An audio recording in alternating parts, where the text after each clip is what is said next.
सर्व साथी यांना जय भीम, जय भारत, लाल सलाम.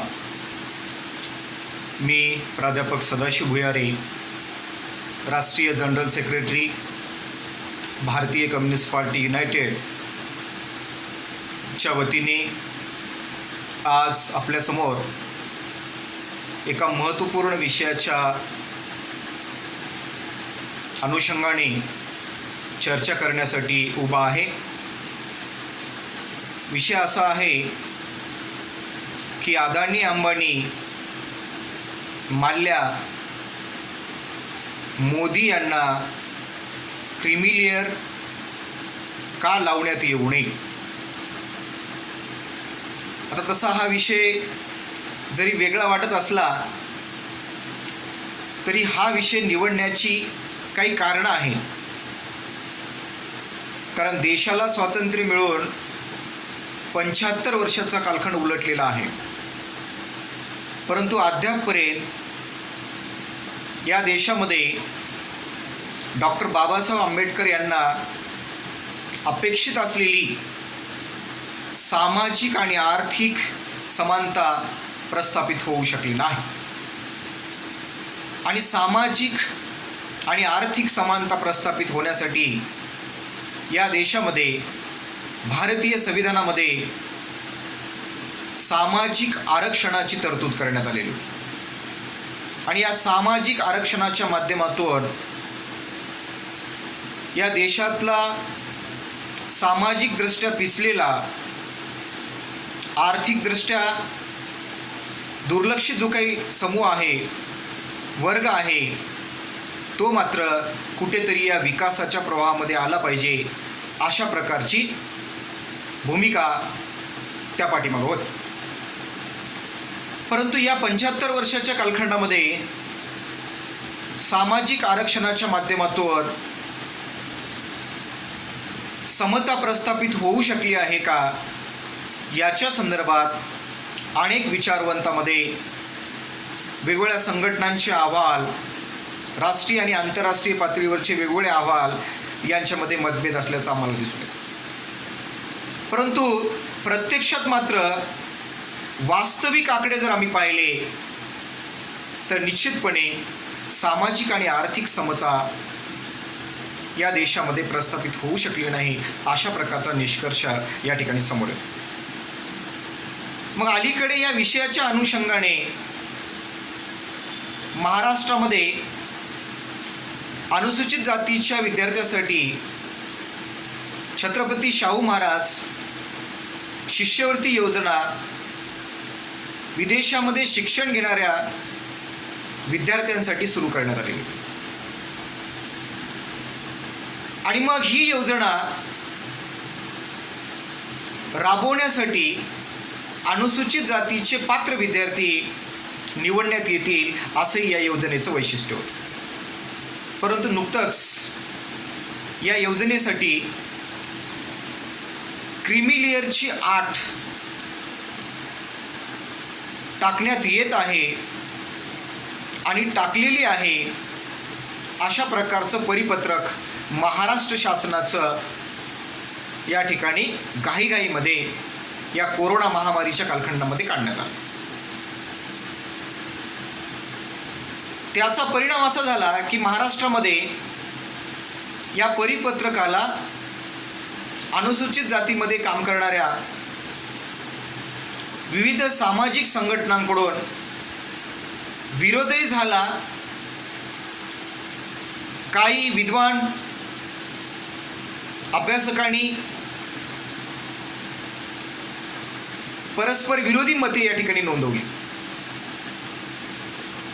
आणि सरकारने लगेचच ते परिपत्रक आम्ही माघार घेत असल्याचं स्पष्ट केलं. निवेदन करताना महाराष्ट्र राज्याचे सामाजिक न्याय मंत्री धनंजय मुंडे साहेबांनी अशा प्रकारचा शब्दप्रयोग केला की अनुसूचित जातीमधील आजपर्यंत या विदेशी शिक्षण घेणाऱ्या विद्यार्थ्यांमध्ये धनदांडग्यांचा समावेश होता किंवा धनदांडग्यांच्या पाल्यांचा समावेश होता, अशा प्रकारचा उल्लेख त्या ठिकाणी करण्यात आला.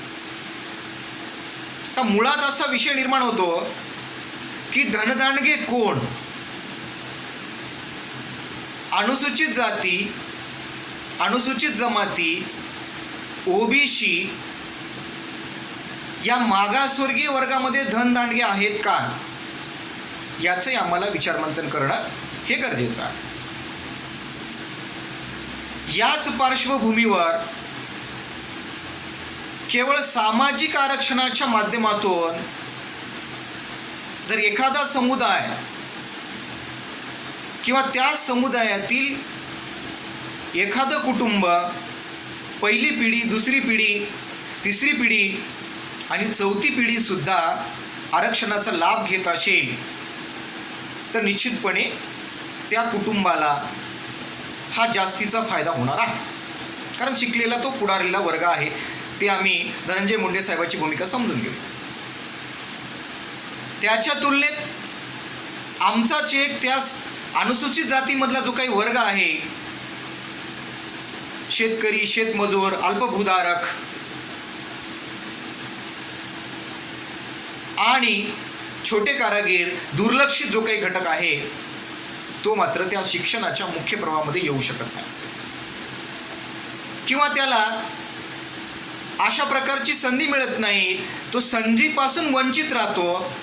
म्हणून अशा वंचित समूहाला न्याय देण्यासाठी ही क्रीमी लेअरची आट लावण्यात आलेली आहे. अशाही प्रकारचं सरकार पक्षाकडून भूमिका मांडण्यात आलेली आहे. ठीक आहे, आपल्या भूमिकेचं आम्ही समजून घेऊया. आपली तळमळ, आपली भूमिका अतिशय प्रामाणिक होती असं एका बाजूने आम्ही म्हणूया. परंतु या देशामध्ये जे संपत्तीचं विषम वाटप झालेलं आहे, जमिनीचं विषम वाटप झालेलं आहे, त्याच्याबद्दल आपण काहीच बोलत नाही. ते लोक तुम्हाला धनदांडगे वाटत नाहीत का? टाटा, बिर्ला, अंबानी, अदानी, किर्लोस्कर, गोदरेज, हिंदुजा हे सर्व जे काही बडे कुटुंब आहेत यांच्या संपत्तीचं आपण अभ्यास कधी करणार आहात? कारण दोन्ही बाजू आपल्याला समजून घ्यावी लागते. आज अंबानी बंधूकडे जगातल्या श्रीमंत व्यक्तीच्या यादीमध्ये कधी मुकेश अंबानी असतात तर कधी अनिल अंबानी असतात. जवळपास त्यांची संपत्ती 3 लाख कोटीच्या घरात जाऊन पोहोचलेली आहे, एकाची, मुकेश अंबानीची. मग माल्या, अदानी, बिर्ला, किर्लोस्कर, टाटा यांची संपत्ती सुद्धा ही 1 लाख कोटी रुपयापेक्षा जास्त आहे. तेवढी संपत्ती आमच्या अनुसूचित जातीमध्ये जन्म घेतलेल्या, मागासवर्गीय समाजामध्ये जन्म घेतलेल्या एखाद्या 2 पिढ्या 3 पिढ्या आरक्षणाचा लाभ घेतलेल्या कुटुंबाकडे आहे का, याचा अभ्यास आपण कधी करणार आहात? म्हणजे अनुसूचित जातीमधला एखादा कुटुंब तुम्हाला धनदांडगा वाटतो, परंतु टाटा, बिर्ला, अंबानी, किर्लोस्कर, माल्या आणि नीरव मोदी हे तुम्हाला धनदांडगे का वाटत नाहीत, याच्या संदर्भात सुद्धा या महाराष्ट्रामध्ये चर्चा होणे काळाची गरज आहे. आता मग प्रश्न असा निर्माण होतो की भारताच्या संविधानामध्ये संपत्तीचा अधिकार बहाल केलेला आहे आणि संपत्तीच्या अधिकारामध्ये तरतूद करण्यात आलेली आहे की वैयक्तिक संपत्ती कमवण्याचा अधिकार त्या व्यक्तीला आहे. पण किती कोटी, किती अब्ज रुपये वैयक्तिक कमवू शकतो याच्यावर बंधनं कधी लावणार? म्हणजे तो तुम्हाला समाजामधला, भारतीय समाज व्यवस्थेमधला सदन वर्ग वाटत नाही का? ते क्रीम वाटत नाही का? तिथे क्रिमिनल आणण्यासाठी संविधानिक तरतुदीची गरज आपण असं वाटत नाही का? आज आपण पाहतो काही 10 ते 20 जे काही मोजके घराणे आहेत त्यांच्या भोवतीच भारताची संपत्ती एकवटलेली आहे. त्याच्यावर कोणी शब्द सुद्धा बोलत नाही. आमच्या ओबीसी बांधवाची सुद्धा तीच भूमिका आहे. ओबीसी मध्ये सुद्धा ही क्रिमी लेअरची आट लावलेली आहे. ठीक आहे, आम्ही बुद्धिवादी वर्ग ही गोष्ट मान्य करूया की आपण आमच्याच सदन वर्गामधल्या सदसद्विवेक बुद्धीने समाजामधल्या क्रीम लोकांनी त्या गटातील सदन वर्गांनी आमचे जे काही भगिनी आहेत, बंधू आहेत, यांना सुद्धा सामाजिक आरक्षणाचा लाभ झाला पाहिजे या दृष्टिकोनातून आम्ही त्यांना सुद्धा शैक्षणिक नोकऱ्यामध्ये सामावून घेण्यासाठी प्रयत्न करूया. आणि अशा प्रकारच्या निर्णयाचं सुद्धा जरी आम्ही समर्थन केलं तरी टाटा, बिर्ला, अंबानी, किर्लोस्कर, अदानी, माल्ल्या आणि नीरव मोदी यांच्याबद्दल तुम्ही ठोस पावलं उचलणार कधी आहात? यांच्या बाबतीत आपली भूमिका ठाम असणार आहे का? याचं उत्तर तुम्ही शोधलं पाहिजे. आज या आरक्षणाच्या माध्यमातून काही वर्ग पुढारलेला आहे म्हणून त्यांना आपण धनदांडगे म्हणतो, परंतु या देशामधली जी काही संपत्ती आहे केवळ 28% लोकांकडे देशातल्या संपत्तीचा 80% भाग एकवटलेला आहे. त्याचं काय करायचं? आज या देशामध्ये 137 कोटी लोकसंख्येपैकी 37 कोटी लोक असे आहेत की ज्यांना फक्त एक वेळ जेवायला मिळतं, दुसऱ्या वेळी जेवायला मिळेल किंवा नाही याची कोणत्याही प्रकारची शाश्वती नाही. जवळपास 25 कोटी लोक भिकारी अवस्थेमध्ये जीवन जगत आहेत. अशा लोकांना ना राशन कार्ड आहे, ना पॅन कार्ड आहे, ना आधार कार्ड आहे. ते भारताचे नागरिक आहेत किंवा नाहीत याचा कोणताही पुरावा त्यांच्याकडे नाही. मग या संपत्तीच्या संदर्भात या देशामध्ये 75 वर्षाच्या कालखंडामध्ये संपत्तीचं समान वाटपाच्या दृष्टिकोनातून, उत्पन्नाच्या समान वाटपाच्या दृष्टिकोनातून कधी विचार आपण करणार आहात? हा विचार सुद्धा होणं अत्यावश्यक आहे. आणि जर अशा प्रकारचा विचार जर नाही झाला तर या देशामध्ये सामाजिक आणि आर्थिक विषमता तशीच कायम राहील. या सामाजिक आणि आर्थिक विषमतेच्या दृष्टिकोनातून महाराष्ट्र सरकार कुठल्या प्रकारची ठोस पावलं या ठिकाणी उचलणार आहे का याचाही विचारमंथन आम्हाला या ठिकाणी करावं लागेल. आज ज्या विचारवंतांनी महाराष्ट्रामध्ये या क्रिमिलेअरच्या अनुषंगाने क्रिमिलेअर नको अशा प्रकारचं जे काही विचारमंथन केलेलं आहे, ज्यामध्ये सुखदेव थोरात असतील, प्राध्यापक हरी नरके असतील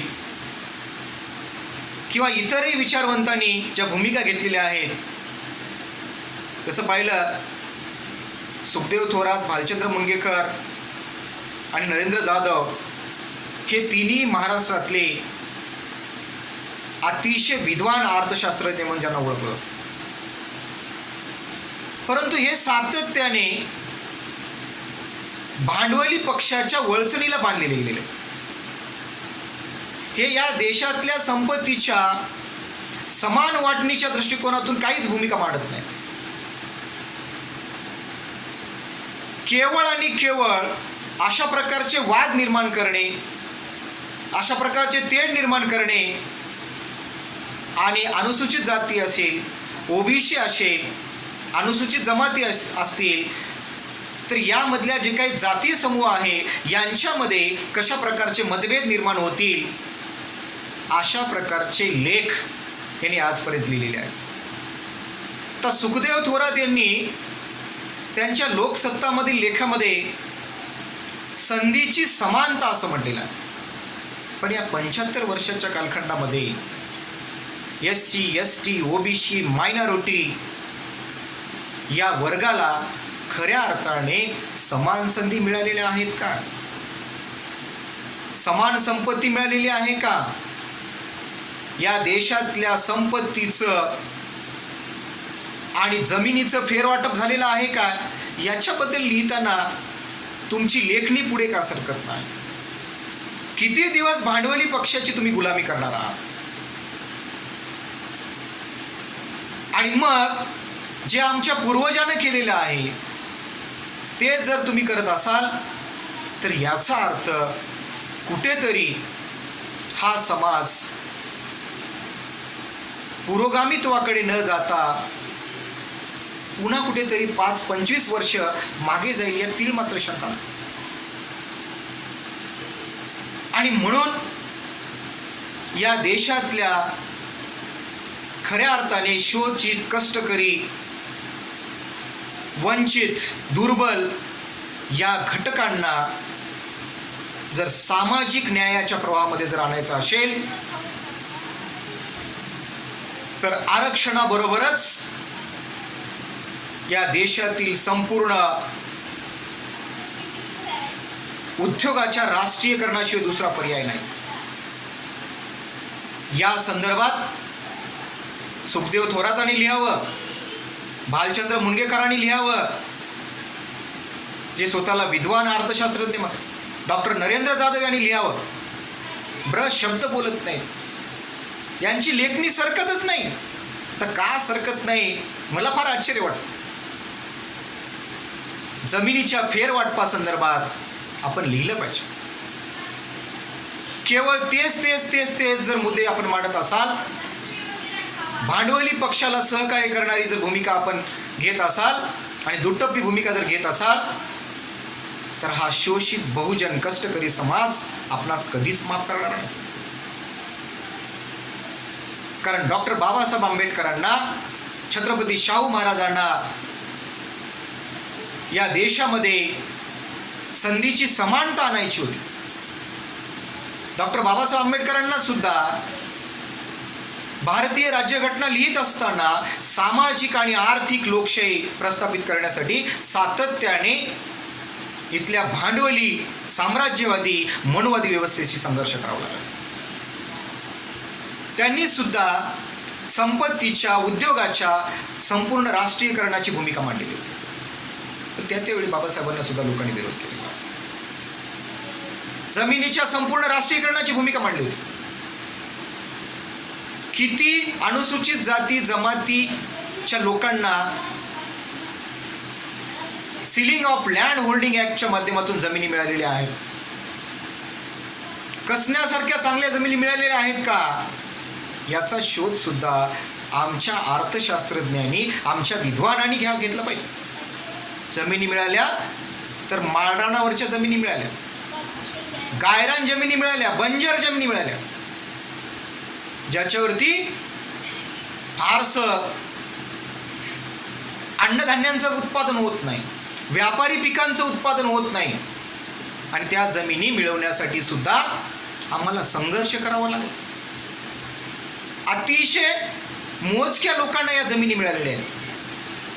उर्वरित ज्या भूमिहीनांचं काय, भूमिहीनांना आज सुद्धा जमिनी उपलब्ध झालेल्या नाहीत. म्हणून कायमस्वरूपी सुधारणा करण्याच्या दृष्टिकोनातून जमिनीच्या संपूर्ण राष्ट्रीयकरणाच्या भूमिकेतून आम्हाला लिहावं लागेल. आमच्या चळवळी सुद्धा, शोषितांच्या, वंचितांच्या चळवळी सुद्धा कशा प्रकारच्या सुरू आहेत. या चळवळी केवळ एखादा विषय आला त्या विषयापुरती चळवळी शिक्षणाच्या संपूर्ण राष्ट्रीयकरणाच्या अनुषंगाने चळवळ आमची उभं टाकत नाही. आरोग्याच्या संपूर्ण राष्ट्रीयकरणाच्या अनुषंगाने आमची चळवळ उभं टाकत नाही. जर या देशामध्ये उद्योग आणि संपत्तीचं संपूर्ण राष्ट्रीयकरण झालं, शिक्षण आरोग्याचं संपूर्ण राष्ट्रीयकरण झालं आणि मूलभूत सेवा सुविधाचं जर संपूर्ण राष्ट्रीयकरण झालं तर आम्ही स्वतःहून या आरक्षणावर, सामाजिक आरक्षणावर विचारमंथन करू, याच्यावर पुनर्विचार करू. परंतु सर्वप्रथम ती गोष्ट झाली पाहिजे. आधी राष्ट्रीयकरण करा, मग आरक्षणावर चर्चा करा, मग क्रीमी लेअरवर चर्चा करा. राष्ट्रीयकरणाच्या संदर्भात बराच शब्द बोलत नाही. केंद्र सरकार अलीकडच्या कालखंडामध्ये सातत्याने खाजगीकरणाची भूमिका घेतलेली आहे. यावर सुद्धा फार मोठे जन आंदोलन उभं करणं ही काळाची गरज आहे. केवळ परदेशी शिक्षण घेण्यासाठीच शिष्यवृत्तीमध्ये क्रीमी लेअरची अट लावून सामाजिक समता प्रस्थापित करता येत नाही. सामाजिक समतेसाठी एकीकडे आरक्षणाचा मार्ग सुद्धा आहे आणि दुसरीकडे मात्र राष्ट्रीयकरणाचा मार्ग सुद्धा आम्हाला अवलंबावा. जोपर्यंत या देशामध्ये राष्ट्रीयकरण होणार नाही तोपर्यंत खऱ्या अर्थाने या देशामध्ये सामाजिक आणि आर्थिक समता प्रस्थापित होऊ शकणार नाही. म्हणून पुनश्च एकदा मी सांगू इच्छितो की सामाजिक आणि आर्थिक जी काही समता आहे ती प्रस्थापित करण्याच्या दृष्टिकोनातून एक बाजू आरक्षणाची आहे. आमच्याच भगिनींना, आमच्याच भावंडांना सामावून घेण्याची आहे आणि दुसरीकडे मात्र आम्हाला या देशातील धनदांडगे म्हणजे मी धनंजय मुंडे सारखा शब्द धनदांडगे वापरत नाही. टाटा, बिर्ला, अंबानी, अदानी, किर्लोस्कर, माल्या, मोदी आणि मोदीचे सगळे सख्खे सोयरे धायरे यांच्यासाठी धनदांडगे हा शब्द वापरतो. तर या धनदांडग्याकडून असणारी जी काही अब्ज रुपयाची संपत्ती आहे या संपत्तीचं समान वाटप झालं पाहिजे. यांचं संपूर्ण राष्ट्रीयकरण झालं पाहिजे. या दृष्टिकोनातून येणाऱ्या कालखंडामध्ये महाराष्ट्रामध्ये आणि भारतामध्ये चळवळीमध्ये या भूमिका आल्या पाहिजे. आज इंग्रजी शाळांची काय परिस्थिती आहे? केवळ आम्हाला परदेशी शिक्षण घेण्यासाठी शिष्यवृत्तीचं डॉक्टरेट, पोस्ट डॉक्टरेट होत असताना त्या ठिकाणी आम्ही भांडतो, आम्ही चळवळी करतो. परंतु इंग्रजी शाळेमध्ये ST, ST, OBC आणि मायनॉरिटी यांना लाखो रुपयाची फीस उकळली जाते. तिथे आरक्षणाचा पत्ता नाही. त्या ठिकाणी मात्र गुपचूप आम्ही फीस भरतो. फक्त RTE तिथे आणलेला आहे, मधला पळवाटा. क्रीमी लेअरचा पळवाटा असू द्या किंवा RTEचा पळवाटा असू द्या, तिथे मात्र RTEच्या अंतर्गत मोजक्याच विद्यार्थ्यांना प्रवेश दिला जातो. परंतु ज्या गरजूंना प्रवेशाची गरज आहे त्यांना प्रवेश त्या ठिकाणी दिला जात नाही. आणि सरकारने, महाराष्ट्र सरकारने आणि केंद्र सरकारने अलीकडे जर इंग्रजी शाळेचं एवढं महत्त्वच आहे तर अशा वेळी गरीब, शोषित, कष्टकरी, आदिवासी, OBC, SC, ST, मायनॉरिटी यांच्या पाल्यांना शिक्षणाच्या प्रवाहात आणायचं असेल, त्यांना इंग्रजी शिक्षण पाहिजे असेल तर अशा वेळी या विद्यार्थ्यांना विनामूल्य इंग्रजी शाळेमध्ये प्रवेश मिळाला पाहिजे. इंग्रजी शाळांना सुद्धा अनुदान मिळाले पाहिजे. इंग्रजी शाळांचं संपूर्ण राष्ट्रीयकरण या ठिकाणी झालं पाहिजे. आरोग्याच्या बाबतीत तीच परिस्थिती आहे. आरोग्याच्या संदर्भात सुद्धा ज्यांच्याकडे पैसे आहेत तेच व्यक्ती उत्तम आरोग्य सेवा घेऊ शकतो. आज कोरोना महामारीच्या कालखंडामध्ये शासकीय दवाखान्यामध्ये डॉक्टर्स, नर्स आणि शासकीय सेवेतील कर्मचारी अहोरात्र परिश्रम घेत आहेत. त्यांना सॅल्यूट, त्यांच्या कार्याला सॅल्यूट. खाजगी सेवेमधले लोक काय करत आहेत? खाजगी डॉक्टर्स, खाजगी कर्मचारी, मोठमोठे पंचतारांकित हॉस्पिटल ज्यांनी बनवलेले आहेत ते मात्र सेवा देताना दिसत येत नाही. त्यांना फक्त पैसा पाहिजे, त्यांना मलिदा पाहिजे. त्यांच्या बाबतीत कोणतं क्रिमिनल आणणार आहात आपण? खाजगी दवाखान्यामध्ये सुद्धा आमच्या शोषितांना, वंचितांना, गरिबांना हेल्थ कार्ड्स मिळाले पाहिजेत आणि मोठ्यातल्या मोठं ऑपरेशन सुद्धा त्या ठिकाणी करता आलं पाहिजे. या दृष्टिकोनातून येणाऱ्या कालखंडामध्ये आमच्या विचारवंतांनी भूमिका मांडली पाहिजे. आमच्या विचारवंतांनी लिहिलं पाहिजे. जे स्वतःला फार मोठे विद्वान अर्थशास्त्रज्ञ मानतात त्यांनी सुद्धा याच्या बाबतीत बोललं पाहिजे उघडपणे. राष्ट्रीयकरणाचा विषयाशिवाय दुसरा पर्याय या देशामध्ये शिल्लक नाही. आणि जोपर्यंत या देशामध्ये उद्योग, संपत्ती, शिक्षण, आरोग्य आणि जमिनीचे राष्ट्रीयकरण होणार नाही तोपर्यंत या देशामध्ये आरक्षणाचा मार्ग सुरूच राहील.